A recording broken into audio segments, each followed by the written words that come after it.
Episode 4, baby. I'm forgetting something. I didn't forget it.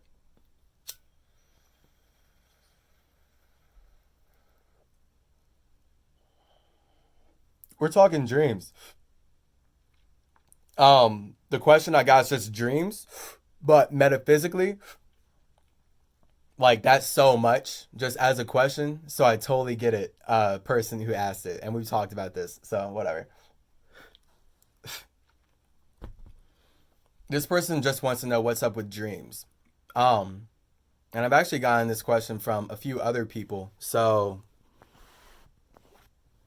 dreams are a whole thing, right? A lot of the time, even like since high school, I've been very into lucid dreaming.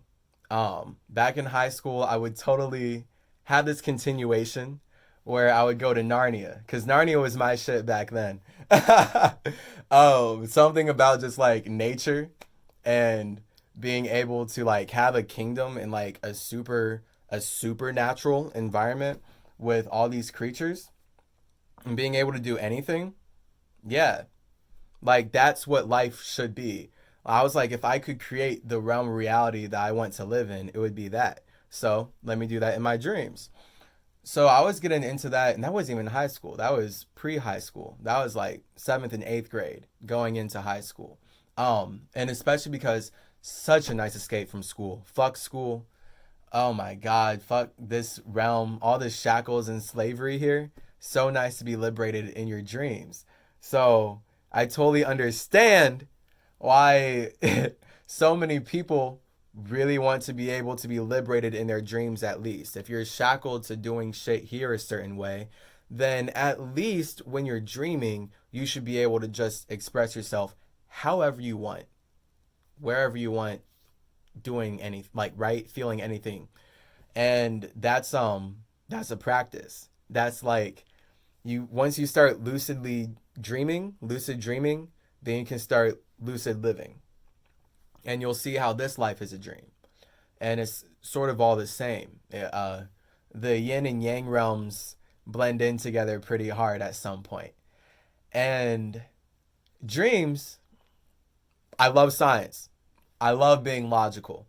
100% dreams are you scientifically, your neurons going through the memories of that day, seeing what's going to go into short term and long term, and very possibly processing um, infinite, but like a number of scenarios projecting into the future so that you can like be ready for that.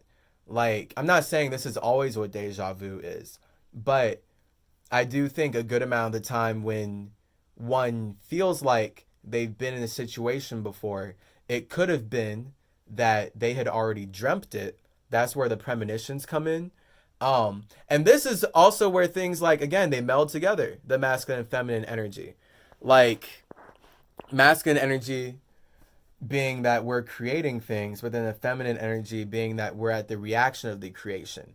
So masculine energy would be like, oh, I am putting this reality forth, whereas the feminine would be like, oh, I can see into the future. This is what the reality is going to become.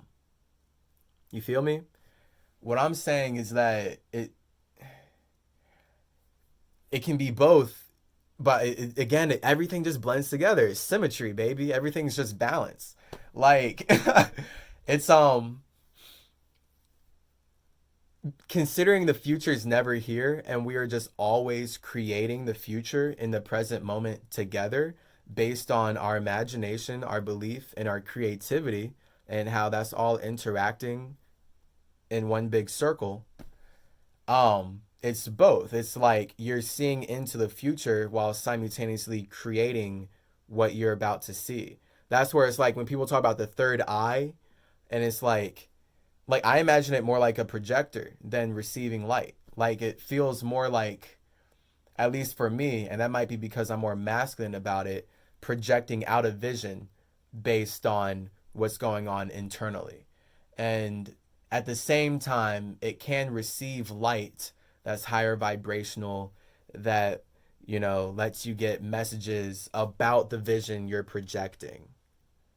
You know, like everything's communication. 100% everything's communication. So if you talk to the universe, it talks back.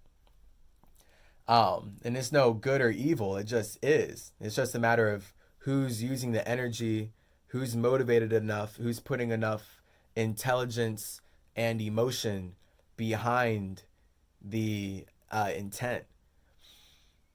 So that's where dreams are certainly like, it's premonition type stuff, but it's really also you processing your life and thinking about what you're about to create with people in the future. But that was a logical shit. Let's get metaphysical real quick. 100%. It's also, dreams are totally you being able to get back into your soul and see what other bodies that your soul has created are doing in other realms and realities.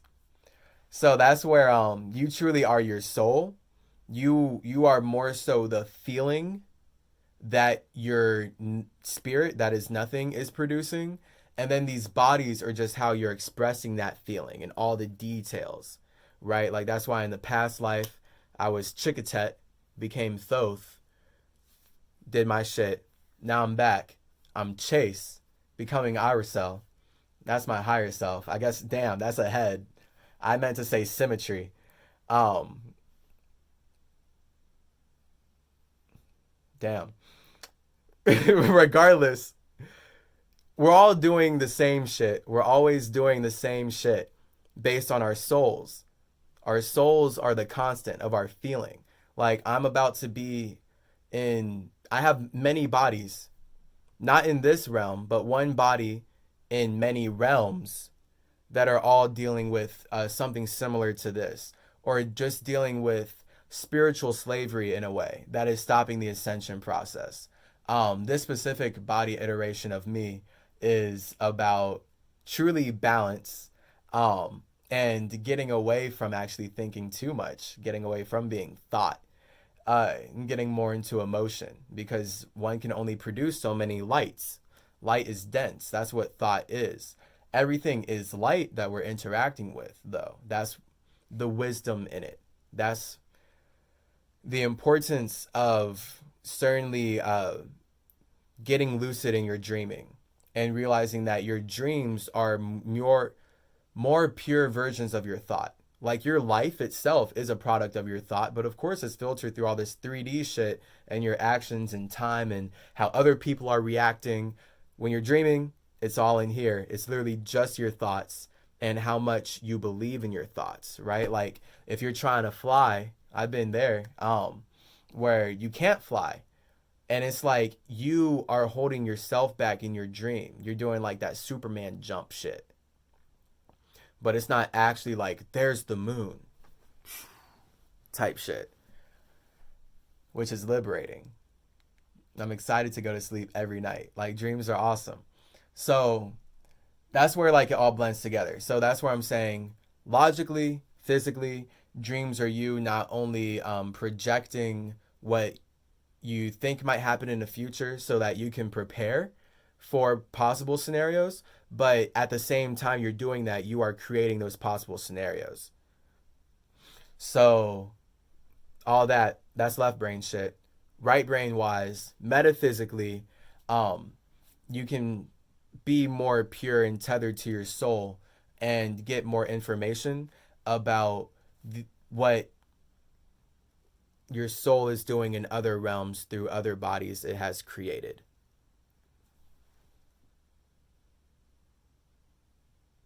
I think that's everything.